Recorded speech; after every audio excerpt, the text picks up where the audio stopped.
লক্ষ্মীপুরের রায়পুরে চাঞ্চল্যকর যুবদল নেতা বিল্লাল হোসেন হত্যা মামলার প্রধান আসামি আরমানকে গ্রেপ্তার করেছে র্যাপিড অ্যাকশন ব্যাটালিয়ন। রবিবার সন্ধ্যায় রাজধানীর কদমতলী থানার জুরাইন রেলগেট থেকে তাকে গ্রেপ্তার করা হয়।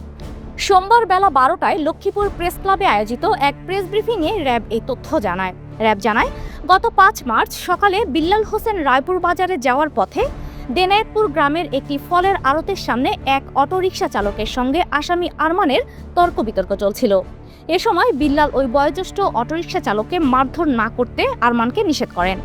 এতে ক্ষিপ্ত হয়ে আরমান বিল্লাল হোসেনের বুকে, মাথায় ও মুখে উপর্যুপরি কিলঘুষি মারেন। এতে তিনি গুরুতর আহত হন। স্থানীয়রা তাকে উদ্ধার করে প্রথমে রায়পুর উপজেলা স্বাস্থ্য কমপ্লেক্সে নিয়ে যান।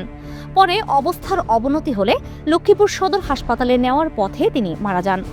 ঘটনার পর থেকেই প্রধান আসামি আরমান আত্মগোপনে ছিলেন।